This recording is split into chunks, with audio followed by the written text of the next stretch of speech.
talk about cash flow in business and not being too asset heavy, as in the business I'm in, earth moving and civil construction.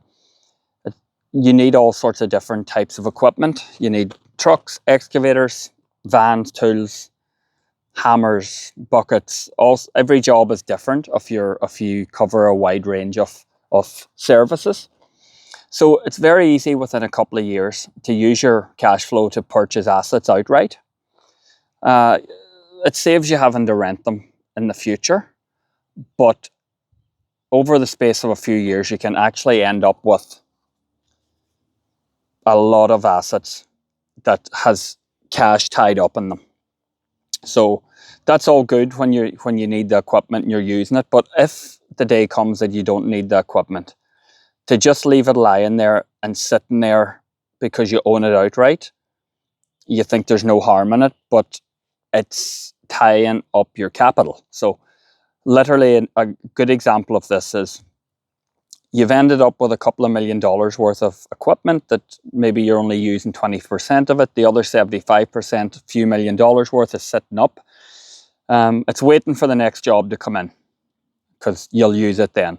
But literally, the next job might not suit that equipment. So it's just a waste of having it sitting there, getting dilapidated and all sorts. Plus, if you have a drama somewhere along the track and a customer doesn't pay you, there's been an accident, there's been some breakdowns, there's been issues where you need cash, or the economy has turned down and there's not as much money around or work's hard to get, and you need extra cash, those pieces of equipment are going to be twice as hard to sell then than they would have been in good times. So it's cool to think, okay, no worries, it's sitting there, it's worth some money. If I need the money, I can sell it. But literally, if the market's in a downturn, you will struggle to sell it. So what I have learned, you're better, if you're using it, fair and good. If you're not using it, sell it off. Keep the money in cash, or keep the money in some investments that you can actually pull the cash out of, or maybe a property that you can pull a line of credit out of to get you through a hard time in business, like an overdraft. Property, you can use that. You can draw a line of credit from your property. It's like an overdraft, and pay your bills and keep moving. Because like having $2, $3, $4 million worth of equipment, if it's not getting used, you're literally asset rich and cash poor, which is not where you want to be. And like that, it's hard to sell in the moment that you need it.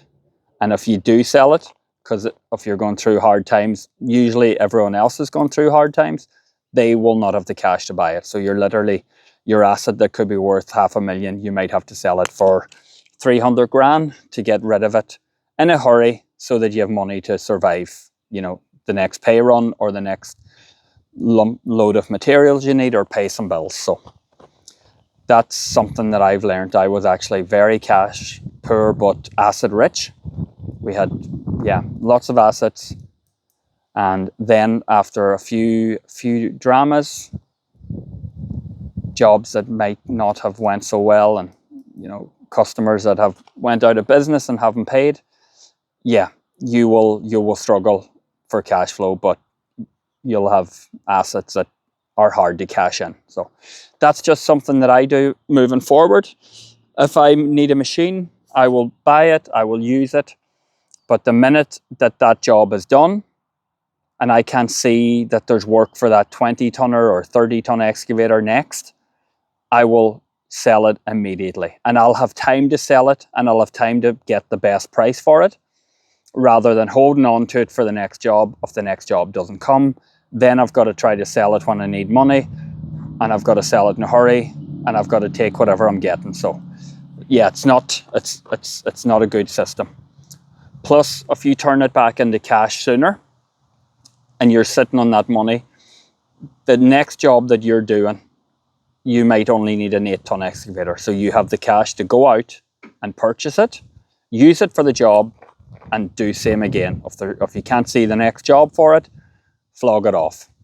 The next job could mean you need extra trucks or a posi track or whatever. So you're better off to keep rotating the plant into what you're using it for. And yeah, that's my experience, and it's a lesson that I learned the hard way. So, yep.